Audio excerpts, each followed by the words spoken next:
صرف اللہ کی طرف بلانا، اللہ کی عبادت کرو، اس کی پیروی کرو، اس کی بندگی کرو، اس کو مانو، اس کے نبیوں کے طریقے پر عمل کرو۔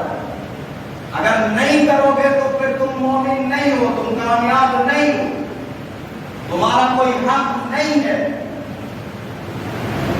اسلام کیا ہے؟ اسلام 1400 سال پہلے سے 1400 سال پہلے سے ایک پراپر طریقے سے اس کو فالو کیا گیا کہ اب کوئی نبی آنے والا نہیں،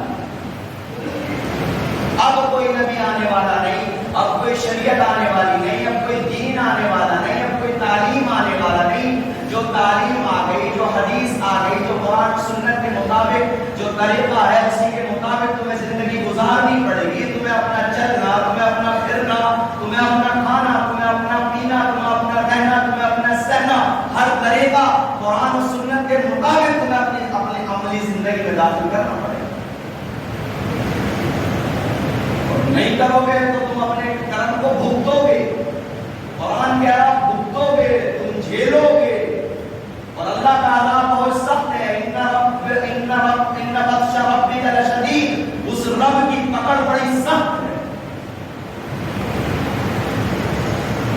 اگر 1400 سال پہلے صرف یہ سمجھا جائے کہ اسلام صرف 1400 سال پہلے آیا تو حضرت ابراہیم نے کہا ربنا وجعلنا مسلمین لک ومن ذریتنا،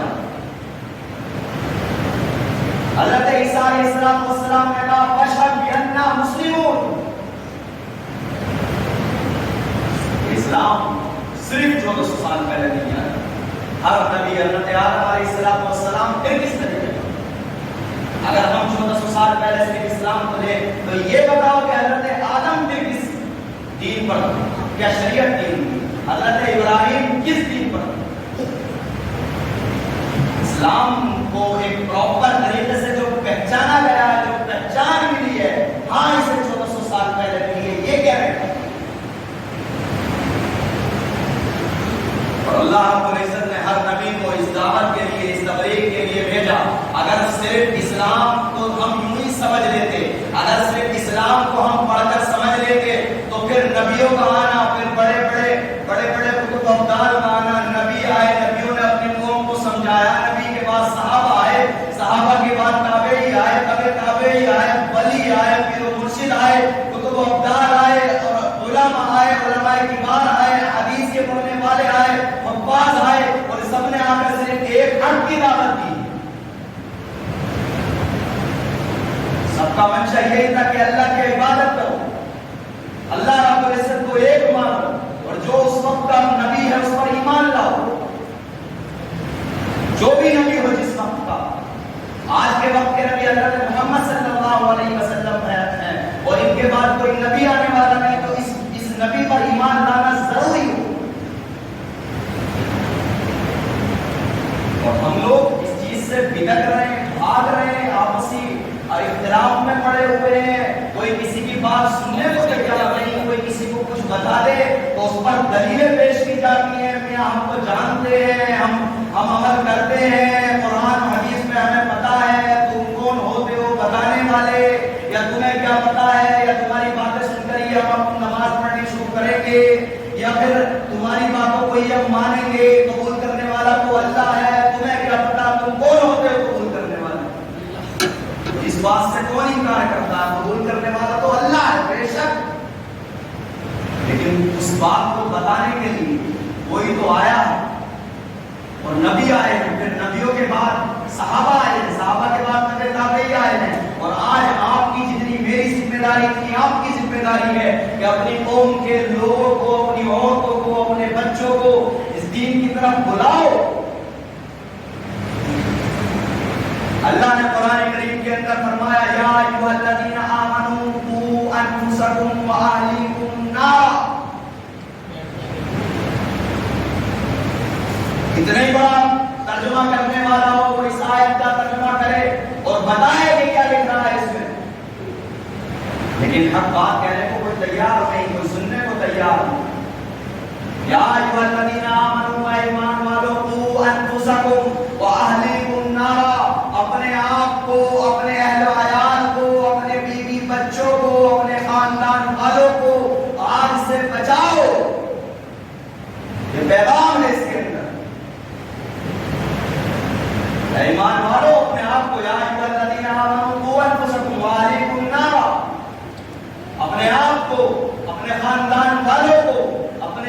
بچوں کو اس آگ سے بچاؤ جس آگ کا ایندھن انسان اور پتھر ہے، وقودها الناس والحجارہ، اس آگ کا ایندھن انسان ہے، پتھر ہے۔ انہا لظیٰ نزاعۃ للشویٰ تدعو من ادبر وتولیٰ، وہ آگ ہے، بہت بھیانک آگ ہے۔ اس آگ کی لپٹ سے تمہارے چہرے، تمہاری ہڈیوں کا گوشت جھلس جائے گا، جل جائے گا، سب کو ختم کر دے گی وہ آگ۔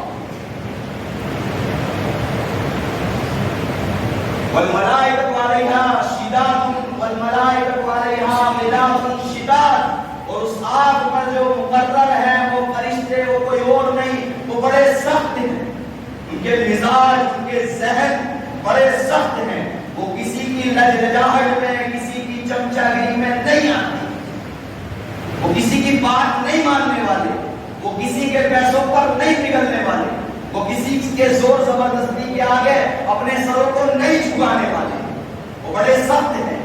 نزاعۃ للشویٰ ملائکۃ غلاظ شداد، اور سنو لا یعصون اللہ ما امرهم ویفعلون ما یؤمرون، اللہ رب العزت فرما رہا کہ وہ فرشتے حکم کی فرما برداری کرتے ہیں، نافرمانی نہیں کرتے، جس چیز کا ان کو حکم دیا جائے وہ مانتے ہیں، کرتے ہیں، کر کر رہتے ہیں۔